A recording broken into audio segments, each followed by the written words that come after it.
National curriculum کی بات ہوئی تو یہ ایک سینٹرلائز سسٹم جب امپوز کرنے کی کوشش کی گئی جس میں سے ایک طرف مذہب پر بہت زیادہ کنٹینٹ آیا تو دوسری طرف وہ جو ایک زبان اور ایک مذہب کے نام پہ جو قوم کریٹ کرنے کی 70 سال سے کوشش ہے یہ اسی کی کنٹینیوشن کا حصہ ہے. اور ہم سمجھتے ہیں کہ یہ صرف پاکستان کا نہیں پوری دنیا میں ایک اسٹیبلش پرنسپل ہے کہ بچے کو اس کی زبان میں تعلیم دی جائے تو وہ زیادہ بہتر طریقے سے انڈرسٹینڈنگ ہوتی ہے ایک. اور نمبر یہ کہ جب آپ مقامی زبانوں کو قوموں کی زبانوں کو ان کی شناخت کو پروموٹ کرتے ہیں تو الٹیمیٹلی آپ ان کو جا کے الٹیمیٹلی ایک قوم کا حصہ بھی بناتے ہیں. تو یہ جو عمل ہم نے کیا اس کا مطلب یہ ہے کہ ہم مقامی شناخت مقامی جو لوگوں کی کلچر ہے ان سب کا ڈینائل کرتے ہوئے آگے بڑھ رہے ہیں. اور یہ مسئلے تو ہم 71 میں بھی فیس کر چکے ہیں.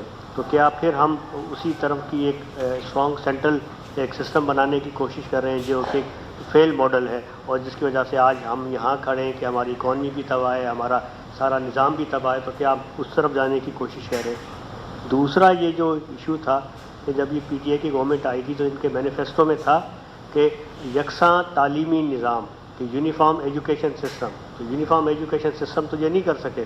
انہوں نے یکساں تعلیمی نصاب بنا دیا جس کی کا نہ سر ہے نہ پیر ہے اور آپ نے جو ایک پاپولر سلوگن بنا دیا. تو یہ پاپولر سلوگن جو ہے اسی طرح وقت کا بھی ضیاع ہے وسائل کا بھی ضیاع ہے. ہم تو کہتے ہیں کہ پچھلے 3-4 سال کا آڈٹ ہونا چاہیے کہ یکساں یہ جو سنگل نیشنل کریکولم کے نام پہ جو ملینز اور بلینز آف روپیز جو فیڈرل گورنمنٹ نے اسپینڈ کیے ہیں وہ کس بجٹ سے آئے کس بجٹ میں ہیڈ میں خرچ ہوئے اس کا ایک آڈٹ ہونا چاہیے جس کا کہ کوئی نتیجہ نہیں نکلا. دوسرا جو اس کا پہلو ہے وہ ہمیں نظر آتا ہے کہ گورنمنٹ نے بالآخر تسلیم کر لیا ہے کہ پرائیویٹ اسکول اپنا کاروبار ویسے ہی چلاتے رہیں. تو جب پرائیویٹ اسکول اپنا کاروبار ویسے ہی چلاتے رہیں گے تو پھر اس کا بینیفیشری کون ہوگا. آپ نے وہاں تو کوئی امپوز نہیں کیا جو بڑی بڑی چینز ہیں وہاں وہ اپنا کام نظام وہی چلائیں گے مدرسے اپنا نظام وہی چلائیں گے. تو پھر سرکاری اسکول تو پہلے ہی آدھے سے زیادہ تو گوشت اسکول ہے. تو ان گوشت اسکولوں کے اندر کے لیے آپ یہ سب کچھ کر رہے ہیں تو کس لیے کر رہے ہیں. تو پہلے تو آپ اس سسٹم پہ بھی بات کریں. دوسرا جو ہمارے پاس نظر آ رہا ہے کہ جہاں میں زبان کی بات کر رہا ہوں وہاں اس کے ساتھ اس نصاب کے اندر کچھ ایسے مسائل بھی ہیں جہاں آ کے فرقے کے مسائل بھی اٹھ سکتے ہیں جس کو ہم سیکٹیرین مسائل بھی اٹھ سکتے ہیں. ابھی تو پیٹر صاحب نے آپ سے مذہبی کانٹینٹ کی بات کی. اس کا جو ہے وہ دائرہ بڑھ بھی سکتا ہے اور بہت ساری چیزیں ہیں جو کہ اس ملک کے اندر جو کہ پہلے ہی فالٹس لائن ہے وہ فالٹس لائن بڑھ بھی سکتی ہیں. اسی طرح اگر آپ نے وہ کتابیں دیکھی ہیں تو جینڈر کے بہت بڑے ایشو ہیں کہ خواتین کی جو سماجی حیثیت ہے اس کو بالکل ڈیگریڈ کیا گیا ہے. کتابوں کے اوپر جو ہے مرد کو کرسی پر بٹھایا گیا ہے اور بچے کو لڑکے کو کرسی پر بٹھایا گیا اور خاتون کو اور جو ہے بچی کو زمین پر بٹھایا گیا ہے. تو یہ کس قسم کی سماجی تفریق جو ہے ہم فردر جو ہے اس کو بڑھانے جا رہے ہیں اس نصاب کے لیے. کتابوں کی تصویروں سے یہ نظر آ رہا ہے. اندر کنٹینٹ کا تو پھر آپ خود ہی اندازہ لگا لیں. اسی طرح جس طرح ابھی جو میرے پاس تھا کہ جب زبان ہی نہیں ہے تو اس کا مطلب ہے کہ آپ مقامی کلچرز کا بھی جو آئیڈینٹی سے ڈینائل کی طرف جائیں گے. تو بہت سیریس ایشو ہیں جس پر میرے خیال میں ہمیں بات کرنی چاہیے. سندھ گورنمنٹ نے تو ایک حد تک اسٹینڈ لیا کہ ہم اس کو نہیں کرتے لیکن یہ میرے خیال میں باقی سارے صوبوں کے اندر بھی بات ہونی چاہیے تاکہ آئندہ اس قسم کے مسائل نہ ہوں. شکریہ. دوستو آپ کے غالباً علم میں ہے کہ وفاقی حکومت میں وزارت منصوبہ بندی کی طرف سے یہ اعلان کیا گیا ہے کہ وہ ایک کانفرنس منعقد کرنا چاہتے ہیں جس میں زیادہ رائے لی جائے گی اور پھر اس پہ ہموار کیا جائے گا سلسلہ کہ اس کو آگے لے کے کیسے چلنا ہے. یہ بڑی خوش آئند بات ہے اور ہمارا اس پہ مین پرپوزل ایک یہ رہا ہے کہ آپ سابق جو پالیسیاں ہیں اس کا ایک جائزہ تو لیں کہ اس میں کیا کامیاب ہوا کیا ناکام ہوا. آپ جیسے جانتے ہیں کہ انتہا پسندی شدت پسندی ہمارے ملک کا ایک بہت بڑا چیلنج ہے. میں درخواست کروں گا توصیف احمد خان صاحب سے کہ وہ اس بات کو واضح کریں ہمارے لیے کہ یہ جو تعلیم ہے اور اس کا اور انتہا پسندی کا اس وقت کیا تعلق ہے اور وہ اپنی رائے کا اظہار بھی کریں گے. شکریہ پیٹر صاحب.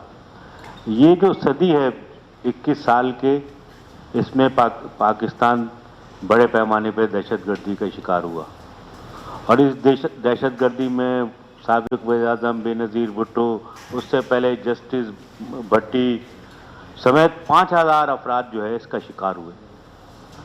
تو یہ سلسلہ جب شروع ہوا تو اس میں یہ رپورٹیں آئیں کہ یہ جو دہشت گرد ہیں ان میں اسکولوں سے بھی تعلیم یافتہ ہیں، یونیورسٹیز سے بھی ہیں، مدرسوں سے بھی ہیں. تو یہ سوال پیدا ہوا کہ جو لوگ مدرسے سے، اسکولوں سے یا یونیورسٹیز کے تعلیم یافتہ ہیں وہ کیوں ذہنی طور پہ اس دہشت گردی کی طرف گئے. تو اس میں جو بہت بنیادی بات آئی کہ وہ یہ تھی کہ ہمارے ملک میں جو نصاب پڑھایا جا رہا ہے وہ مذہبی انتہا پسندی کو پرموٹ کرتا ہے. مجھے یاد ہے ڈاکٹر نیئر نے 2007 میں، ڈاکٹر نیئر اور احمد سلیم صاحب نے 2007 میں آپ نے ایک رپورٹ 4 میں ایک رپورٹ بنائی تھی جس میں انہوں نے بتایا تھا کہ ان کتابوں میں کس طرح کا انتہا پسندانہ مواد موجود ہے. تو وہ اس وقت کی حکومت نے ریئلائز بھی کیا، کچھ عالمی دباؤ بھی تھا، تو اس کے نتیجے میں کچھ ملک میں کام بھی شروع ہوا کہ بھئی سائنٹیفک اپروچ کے ساتھ جو مواد ہے وہ شامل کیا جائے. آپ لوگوں کو شاید نہ علم ہو کہ جنرل ضیاء کے دور میں تو فزکس، کیمسٹری، باٹنی میں بھی قرآنی آیات شامل کر دی گئی تھی. تو وہ اس کو ریزن کے بجائے مذہب سے لنک کر دیا گیا تھا. تو ظاہر ہے اس کے اثرات تو ہونے تھے. تو اس پہ کچھ کام ہوا. پھر پرویز مشرف کے آخری دور میں کچھ نصاب کی تبدیلی کا معاملہ ہوا. تو ظاہر ہے یہ جو انتہا پسندی ہے یہ ہمارے جو ریاست ہے اس کا ہتھیار ہے. تو مجھے یاد ہے کہ چودھری شجاعت وغیرہ نے چیخنا شروع کر دیا کہ جناب یہ تو بڑی زیادتی ہو رہی ہے اور اس طرح کے نصاب. تو وہ معاملہ کچھ رک گیا. مگر جب پیپلز پارٹی کی گورنمنٹ آئی اور 18ویں ترمیم ہوئی تو صوبوں تعلیم کا معاملہ صوبوں کو منتقل ہوا. تو اس میں یہ سوال اس میں کام شروع ہوا، خاص طور پہ سندھ میں ہوا، بلوچستان میں ہوا اور کے پی میں ہوا. اور یہ ماہرین کو، ہمارے دوست ڈاکٹر ریاض شیخ بھی اس میں شریک تھے کہ کس طرح جو نصاب ہے اس کو سائنٹیفک بنایا جائے، اس کو پڑوسیوں سے محبت کا درس دیا جائے، اس میں ریزننگ دی جائے. ہمارے ہاں ریزننگ نہیں ہے، کسی بھی نصاب میں کسی قسم کا ریزن نہیں ہے کہ کسی معاملے کا کہ پوچھیں کہ انسان بڑا کیسے ہو گیا، اس کا ریزن کیا ہے، پہاڑ کیسے بن گئے اس کا ریزن کیا ہے، آسمانوں کا جو تصور ہے اس کی وجہ کیا ہے. اس طرح کا کوئی ہمارے ہاں تصور ہی نہیں ہے. جب ہم او لیول کا نصاب دیکھتے ہیں تو اس میں جو ہمیں فرق نظر آتا ہے وہ یہ ہے کہ وہاں ہر چیز کا ریزن ہے. تو ریزن کو ختم کر دیا گیا تھا جنرل ضیاء کے دور سے. تو ریزن کو ڈالنے کے لیے ضروری ہے کہ سائنٹیفک مواد زیادہ ہو اور اس کے نتیجے میں تاکہ لوگوں کا ذہن بنے. اور وہ کام چل رہا تھا. عمران خان تو بنیادی طور پہ طالبان خان ہے. وہ بار بار تو انہوں نے ظاہر ہے یہ نعرہ لگا دیا سنگل نصاب کا.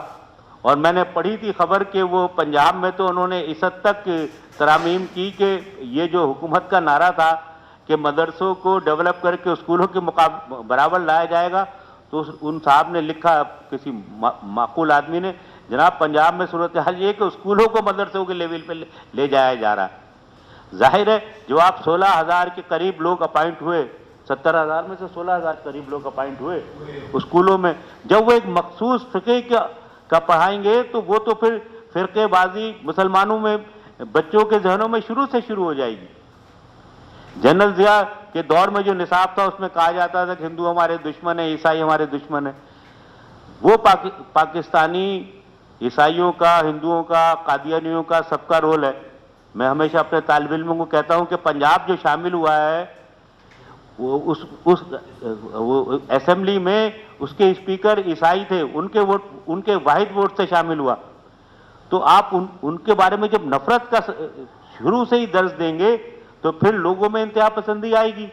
تو اس لیے یہ ضروری ہے کہ نصاب کو جدید جو دنیا کا نصاب ہے اس کے مطابق ڈھالا جائے، اس میں ریزننگ ڈالی جائے، اس میں سائنٹیفک اپروچ ڈالی جائے، اس میں انسانوں کے لیے محبت اور صلح کا جو پیغام ہے وہ ڈالا جائے جو کہ نہیں تھا. تو یہ ساری جو کمپین ہے جو ہمارے سارے دوست کر رہے ہیں اور اس سے پہلے بھی کرتے رہے ہیں کہ وہ یہی ہے کہ نصاب جب تک ریزن نہیں آئے گا، جب تک اس میں سائنٹیفک اپروچ نہیں آئے گی، ہمارے ملک کا جو انتہا پسندی کا مسئلہ ہے وہ کسی صورت حل نہیں ہوگا. بہت بہت شکریہ. اس کے ساتھ ہی میں آپ کے سوالات کو دعوت دیتا ہوں. اگر آپ کے ذہن میں کوئی سوال ہو، کچھ پوچھنا چاہیں تو وہ میرے پینل کے جو دوست ہیں نام لے کے آپ پوچھ سکتے ہیں سوال، یا اگر نہ چاہیں تو سارے پینل میں سے کوئی بھی دے. ابھی آپ نے کہا کہ آپ کی سے ملاقات ہوئی ہے اور کیا تجربہ ہے؟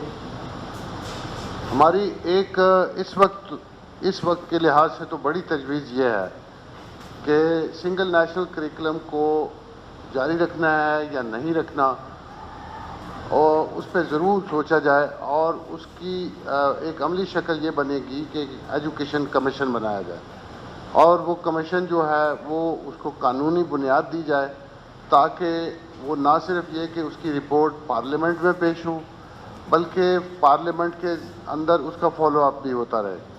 سالانہ ریویو ہونا چاہیے جب وہ اپنی سفارشات دے دے۔ تو وہ اب تک جو پالیسیاں آ چکی ہیں، جو کامیابیاں ہو چکی ہیں یا ناکامیاں ہو چکی ہیں، سب کا احاطہ کر کے اور پھر کرے۔ ہم بہت سی باتوں میں پیچھے ہیں، دنیا بھر سے پیچھے ہیں کئی باتوں میں، تعلیم کے میدان میں، تو وہ یہ ایک بنیاد پہ یہ نہ ہو کہ صرف خواہش کی بنیاد پہ چیزیں چلیں۔ تو یہ تو ایک کانکریٹ تجویز ہے، گو کہ اس کا پھیلاؤ کچھ زیادہ ہے۔ ہماری ملاقات جو ہے وہ خاص طور پر پنجاب میں تو حکومت ابھی بنی نہیں ہے، گزشتہ حکومت میں سنائی دیتی تھی بات پنجاب میں، لیکن وفاق میں ہم نے انگیج کیا ہے، اور پھر ہماری جو زیادہ رسائی ہے وہ ہوتی ہے میڈیا کے حوالے سے، ہم لکھنے والے لوگ ہیں، تو اس طرح سے رہی۔ اب بھی ہماری کوشش یہی ہے، ہم نے احسن اقبال صاحب جو کانفرنس بلا رہے ہیں اس میں اپنے نام بھیجے ہیں، اور جو بات کرنے کا موقع ملے گا تو وہاں پہ اسی طرح رانا تنویر حسین صاحب جو ہیں ان کو بھی ہمارا مراسلہ جا چکا ہے، اور مزید بھی۔ تو ہم ان اسٹیک ہولڈر سے بات کر رہے ہیں۔ قریش صاحب ہو گیا جواب؟ یہ جی سردار شاہ صاحب سے ملاقات کل ہوئی ہے کاشف، تو ہمیں بڑی خوشی ہوئی اس بات کی کہ وہ تعلیم کے جو شعبے میں چیلنجز پائے جاتے ہیں ان سے بھی واقف ہیں، اور ان کی اپنی سوچ جو ہے وہ پروگریسو ہے، اور اس اعتبار سے ہمیں انہوں نے یہ بتایا کہ وہ کس طرح سے اساتذہ کی بھرتیاں کس طریقے سے اب کر رہے ہیں، کوئی 55,000 اساتذہ نئے بھرتی کیے جا رہے ہیں، تاکہ یہ بھی تو ایک ضروری کام ہے، اساتذہ جو معیاری تعلیم دینے کے قابل ہوں۔ اسی طرح سے کچھ ایگزامینیشن سسٹم کا اور چیزیں جو ہے وہ بتا رہے ہیں وہ، لیکن ان سے ہماری یہ درخواست بھی ہے کہ نہ صرف صوبہ بلکہ مرکز میں بھی دھیان کریں، اور وہاں پہ جو ایشوز پائے جاتے ہیں اس کو ایڈریس کریں، کیونکہ بالآخر تو سارے ملک کا معاملہ ہے نا۔ یہ جو مثال کے طور پہ انتہا پسندی ہے، اس کا تو کوئی حدود نہیں ہے، کوئی علاقہ نہیں ہے، یہ یہاں سے وہاں آتی جاتی رہتی ہے۔ تو یہ کانکریٹ چیزیں ہیں جو ہم مل کے تو یہ سردار شاہ صاحب سے وہ کر پائے۔ سر میرا سوال یہ ہے کہ ہمارا جو ایجوکیشن سسٹم ہے وہ نصاب کی وجہ سے کوئی برباد نہیں ہوا، بلکہ میں سمجھتی اس میں کرپشن بھی بہت بڑا اس کا ہاتھ ہے ہمارے تعلیمی نظام کو بیڑا کر رہی ہے۔ اور سیکنڈ چیز یہ بتائیے، آپ نے جو لکھا ہے کہ کمیشن بنانے کا جو مطالبہ کر رہے ہیں، ان کے جو ابھی گورنمنٹ ہے وہ یا آنے والی گورنمنٹ اگر کوئی کمیشن نہیں بناتی تو آنے کا آپ لوگوں کا کیا دھارنا ہوگا؟ ہاں، ایک تو آپ کے سوال سے بہت شکریہ۔ ایک بات یہ آپ کو بتانا ضروری ہے کہ 2014 میں ایک ججمنٹ آئی تھی چیف جسٹس تصدق حسین جیلانی صاحب کے دور میں، اور اس پہ خاص طور پر تعلیم کو ذریعہ قیام امن بنانے کے بارے میں بھی ایک جو ہے آرڈر تھا۔ اس کے فالو اپ میں ایک اپلیکیشن ہم لے کے گئے کہ آرٹیکل 22 جو اس پہ اطلاع کیا جائے۔ ویسے تو سارے آرٹیکل اہم ہیں، لیکن خاص طور پر ہمیں لگا کہ ایک تو لازمی مضمون ہے مذہب کی تعلیم کا، اسلامیات ہے، ناظرہ ہے، اور باقی صوبوں میں سندھ کے علاوہ وہاں تو قانون پاس ہو گیا کہ قرآن پاک کی بھی تعلیم لازمی ہوگی، تو وہاں پر یہ 3 سبجیکٹ جو ہے نا مذہب سے متعلق براہ راست ہے۔ باقی تمام مذاہب میں جیسے توصیف صاحب نے کہا، وہ تمام مذاہب میں ان مواد کو شامل کر دیا گیا۔ تو اب یہ ایک بڑا حصہ جو ہے نا وہ ایسا بن جاتا ہے کہ جس کے اوپر 1-2 سوال یا ایک طرح سے مذہبی تعلیم ہے۔ تو یہ جو ہماری اپلیکیشن ہے سپریم کورٹ میں، وہ یہ تقاضا کرتی تھی کہ حکومت کو اس بات کا ادراک اور احساس دلوایا جائے کہ یہ آئین اس کی اجازت نہیں دیتا. آئین کا آرٹیکل 22 یہ کہتا ہے کہ آپ ہر جگہ پہ مذہب نہیں پڑھائیں گے، کیونکہ بچے جو ہیں مختلف مذاہب سے تعلق رکھتے ہیں، تو کسی کو مجبور نہیں کیا جا سکتا کہ وہ دینی تعلیم حاصل کرے جو اس کی اپنی نہیں. تو اس بنیاد پہ یہ اپلیکیشن چل رہی ہے. وزارت تعلیم کی طرف سے مسلسل جھوٹ بول کے وہاں پر مس گائیڈ کیا جاتا ہے بینچ کو، اور بینچ نے پچھلی مرتبہ 10 تاریخ کو ہیئرنگ ہوئی تو سماعت میں انہوں نے یہ کہا کہ اب بینچ کا یہ کام نہیں ہے کہ ہم پالیسی ڈاکیومنٹ یا نصاب کو دیکھیں، ہم تو صرف آئین کی بات جو ہے وہ بتا سکتے ہیں اور اس کی تشریح کا معاملہ ہے. لیکن وہ ابھی تک وہ بضد ہیں. تو ایک وہ فورم بھی ہے. ہم اگر کوئی چیز یہ کامیاب نہیں ہوتی ہے، ہم رائے عامہ بیدار کر کے یقیناً یہ کوشش کریں گے کہ حکومت کی توجہ مبذول کی جائے. ڈائیلاگ مکالمہ ہوتا ہے، ہو سکتا ہے اور بھی ہو سکتا ہے، اور پھر آخری ہمارا جو وہ نظام انصاف ہے اس سے جا کے یہ پوچھنا پڑے گا. میں نے جواب دیا آپ کی بات کا. یہ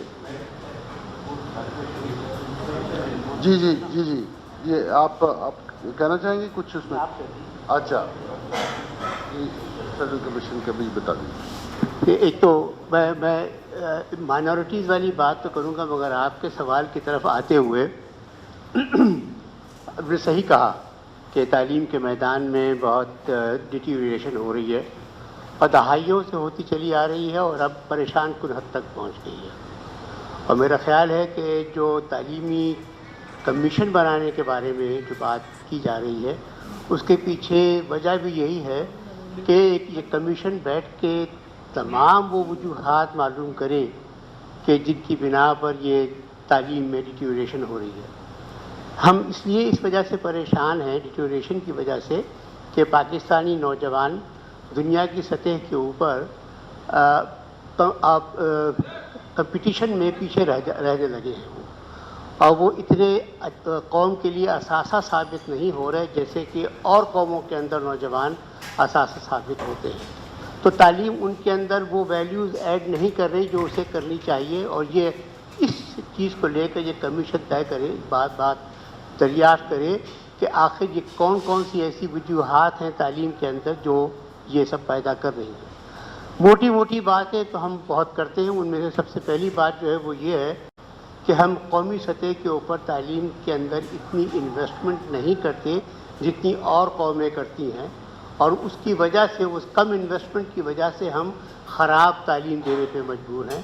اور اس کی وجہ جو ہے وہ یہی ہے کہ ہمارے ٹیچر اچھے تربیت یافتہ نہیں ہیں، ٹیچر کم ہیں، ان کی ملازمتیں خالی رکھی جاتی ہیں وغیرہ وغیرہ، کتابیں بہت خراب ہیں، امتحان خراب ہیں، بہت سی اور وجوہات ہیں.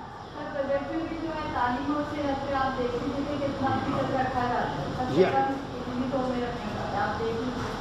ہاں، تو یہ بہت سی وجوہات جو ہے نا کمیشن چاہتے ہیں کہ معلوم کرے، اور اس کا اور ایک بہت پاورفل کمیشن یہ سب معلوم کر کے تمام وجوہات بتائے اور کہے کہ اب آئندہ سے اگر آپ کو قوم کو سیدھے راستے پہ چلانا ہے تو آپ کو یہ تعلیم کے واسطے تمام قوم کی طرف سے مہیا کرنا پڑے گا. ایک بات تو یہ ہوئی. دوسری بات جو پیٹر صاحب نے کہی، میں وہ اس کو بتا دوں کہ یہ جو سپریم کورٹ ہے اس میں 2014 کے فیصلے میں یہ کہا گیا تھا کہ ایک پرماننٹ مائنورٹی کمیشن بھی بنایا جائے. سپریم کورٹ نے اپنے طور پہ ایک 1 مین کمیشن بنایا ہے اور ڈاکٹر شعیب صدر کو بنایا ہے اس کا کمشنر، اور ان سے کہا گیا ہے کہ وہ رپورٹ کریں کہ تعلیم میں کہاں وہ خرابیاں ہیں جن کی وجہ سے مائنورٹیز کو ان کا حق نہیں ملتا، یا یہ کہ ان کے بارے میں اور مذہبی منافرتیں تعلیم میں آتی ہیں اور اس قسم کی تمام چیزیں. تو وہ اپنا کام کر رہے ہیں. انہوں نے بہت مرتبہ رپورٹ بھی کیا ہے سپریم کورٹ کو کہ یہ ایسی باتیں ہیں. اس کے اوپر سپریم کورٹ میرا خیال ہے کہ اب اگلے 2-3 ہیئرنگز کے بعد، سماعتوں کے بعد، وہ یہ فیصلہ دے دیں گے کہ یہ کون کون سی ایسی چیزیں ہیں کہ جو اب نہیں ہونی چاہیے. یہی بات ہے. سر میرا ایک سوال ہے, میرا نام عبد الرحیم ہے,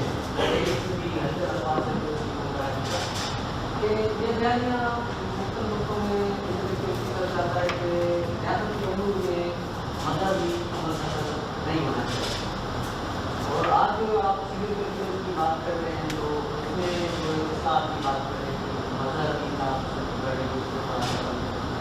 لیکن دیکھا جائے تو بار جو بھی بندہ ہوتا ہے اپنے گھر سے انسان مسیح بھی ہوتا ہے, مسلم بھی ہوتا ہے, ہندو بھی ہوتا ہے, جس گھر میں وہ جنم ملتا ہے کھانا وہی اس کا مذہب ہوتا ہے. تو اس گھر میں اگر کوئی عیسائی کی کتاب ہو نہ ہو, اس کا مذہب بھی کتاب جو ہوتا ہے قرآن پاک رکھا ہوتا ہے, وہ انسان کو اپنے گھر سے تعلیم ملی اور پھر جو یہ ہے گھر میں صبح سے شروع ہوتا ہے.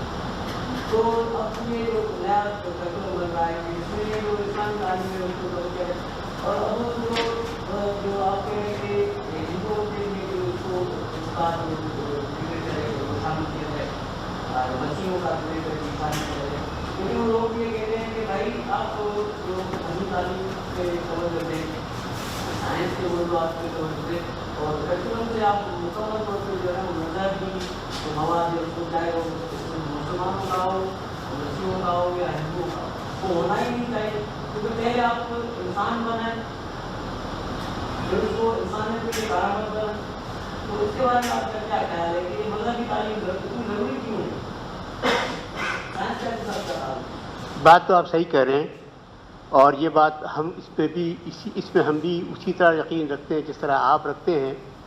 اور دنیا کی جو ترقی یافتہ قومیں ہیں انہوں نے اپنے طور پہ ایک بات جان لی ہے کہ مدارس کے اندر اسکولوں میں مذہبی تعلیم دینے سے تو مذہبوں کے جو تفرقے ہیں وہ اسکول کی سطح پہ آ جاتے ہیں, اچھی بات نہیں ہے, لہٰذا یہ نہیں ہونا چاہیے.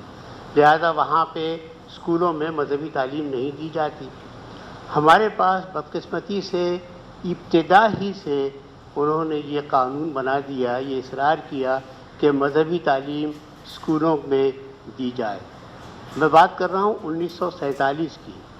1947 میں نومبر 1947 میں جو پہلی ہماری ایجوکیشن کانفرنس ہوئی تھی, اس کی بہت انٹرسٹنگ بات جو ہے وہ یہ ہے کہ قائد اعظم کا پیغام جو ہے وہ آدھے صفحے کا پون صفحے کا ہے, جس میں کہا گیا ہے کہ ہمیں اب اس دنیا کے اندر اٹھنا ہے اور یہاں ہمیں اپنا مقام بنانا ہے, اور دنیا میں مقام سائنس اور ٹیکنالوجی کے بغیر نہیں ہو سکتا. طالب علموں کو سائنس اور ٹیکنالوجی کی تعلیم اعلیٰ ترین دی جائے. مگر وزیر تعلیم کا جو تقریر ہے وہ 6 صفحات پر ہے, اور وہ 6 صفحات جو ہیں اس کے اندر سارا زور اسی بات پہ ہے کہ ہماری شناخت اسلامی ہے, لہذا ہمیں اسکولوں کے اندر اسلامی تعلیم ضرور دینی چاہیے. تو یہ جو بگاڑ ہے وہاں سے پیدا ہوا. ہوتے ہوتے 1973 کا جو ہمارا آئین ہے اس کے اندر کلاس 31 آرٹیکل 31 جو ہے وہ لکھا گیا ہے, اور اس کے اندر خاص طور پہ لکھا ہوا ہے کہ ہر حکومت اس کا یہ ضرور یہ انتظام کرے گی کہ ہر مسلمان کو قرآن شریف کی تعلیم دی جائے اسکولوں کے اندر. یہ اب آ چکا, آئین کا حصہ ہے, لہٰذا ہم اس کی مخالفت نہیں کر سکتے. ہم کہہ سکتے ہیں کہ یہ ہمارے اندر اس کی وجہ سے فساد پھیلیں گے, جیسے کہ ہمارے سنگل نیشنل کریکولم کے خلاف شیعہ علماء نے بہت صاف اعتراض کیا ہے کہ آپ کی جتنی بھی چیزیں اس کے اندر ہیں وہ ساری کی ساری سنی اسلام کی ہیں, اور شیعہ اسلام کی کوئی چیز اس میں شامل نہیں ہے. تو یہ جو فرقہ وارانہ احساسات پیدا کرنے والی چیز ہے وہ نہیں ہونی چاہیے کہ وہ ہے. اب سوال جو ہے وہ یہ ہے کہ اگر ایسی روشن خیال حکومتیں آتی ہیں جو کہتی ہیں کہ ہم اس کو کم کر دیں گے تاکہ یہ اس کا اثر اتنا زیادہ نہ ہو, تو شاید وہ اس طرح ہو پائے, ورنہ اب تک تو اس کو مجبوری سمجھتے ہیں.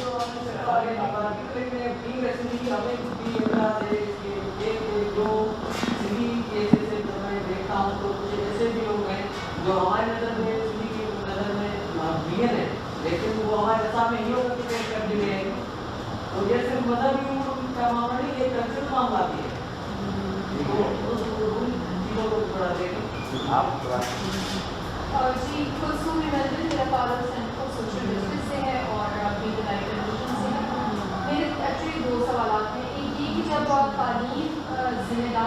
قیام امن کے لیے, معاشرے کے سدھار کے لیے جلانے ججمنٹ بھی آتی ہے. تو تیسری دنیا کا ملک ہے, پہلے ہی بجٹ کم رکھا جاتا ہے تعلیم کے لیے, پھر اس کو بھی ایک ایسی چیز کے لیے بلا سوچے سمجھے کیوں لگا دیا جاتا ہے. کیا ہمارا یہ کلچر بن چکا ہے کہ ہم پہلے کام کریں گے اور اس کے بعد سوچیں گے بیٹھ کے؟ کیا ایسے پہلے کیوں رابطہ انٹلیکچوئل سے نہیں کیا جاتا؟ کیوں بعد میں احتجاج ہوتے ہیں؟ کیوں اس کے بعد میں چیزیں دیکھی جاتی ہیں؟ کیوں متعلقہ لوگوں سے بات نہیں کی جاتی؟ تو کیا ہم ہمیشہ یہی سہتے رہیں گے اور اس کے بعد میں دیکھیے, یہ پاکستانی ریاست جو ہے اس کی ترجیح تعلیم نہیں رہی.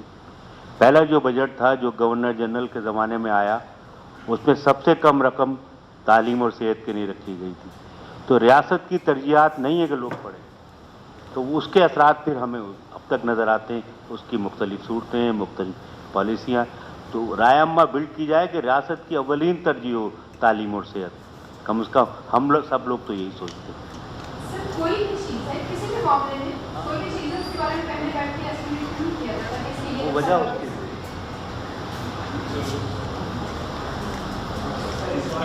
میرا نام تعلق ہے. سر سوال ہے کہ جب سے کووڈ-19 ملک میں آیا, تعلیمی نظام بہت بڑا متاثر ہوا ہے, لیکن اب تو تقریباً ملک کو کووڈ-19 سے فری کرا دیا, لیکن اب ایجوکیشن کو زیادہ متاثر نظر آ رہی ہے. اس کے بارے میں آپ کو کیا ہے؟ نہیں, کرونا کی وجہ سے متاثر تو ہی ظاہری بات ہے کہ آن لائن ہر ایک کے بس میں تو نہیں تھا کہ ہر ایک کے پاس موبائل, ہر ایک کے پاس سب کچھ ہی ہے. اور دوسرا یہ کہ کرونا کے آنے کے بعد اقتصادی مسائل بھی تو بڑھے ہیں نا. لوگ بے روزگار ہوئے ہیں, لوگ جاب سے گئے ہیں, سب کچھ گئے ہیں. تو الٹیمیٹلی اس کا اثر بھی اس پر آیا ہے. لوگ ڈراپ آؤٹ ہوئے ہیں, کیوں تو صاحب بہت سے لوگ ملازمتوں سے گئے, تو وہ سارا امپیکٹ تو آ رہا ہے سوسائٹی کے اوپر. اب اس کو ٹریک پر ڈالنے کے لیے آپ کو اپنی اکانومی بھی ٹھیک کرنی پڑے گی, سب چیزیں ٹھیک کرنی پڑے گی, تو پھر ہی آگے کی طرف جائیں گے. اور ساتھ میں یہ جو مسائل ابھی جس میں ہم الجھے ہوئے ہیں کہ کرونا کے دنوں میں بجائے اس کے کہ ہم کوئی پالیسی نہیں بناتے, کرونا کے دنوں میں ہم نے اپنا ٹائم, انرجی, پیسہ وہ جو کہہ رہے ہیں کہ وہ سارا ضائع کر دیا اس ایس این سی کے اوپر, جس کو الٹیمیٹلی ہمیں رول بیک کرنا پڑے گا, واپس کرنا پڑے گا. تو ہمارے وسائل تو جو تھوڑے بہت بھی ہیں وہ بھی ضائع ہو رہے ہیں. اس کو ڈائریکشن جو ہے وہ دینا بہت ضروری ہے.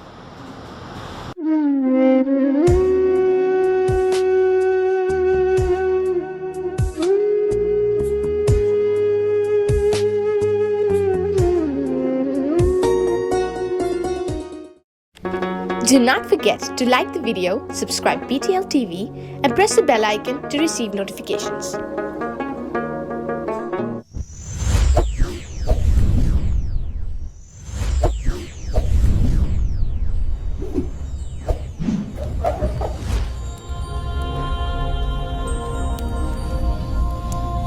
Jesus is the light of the world.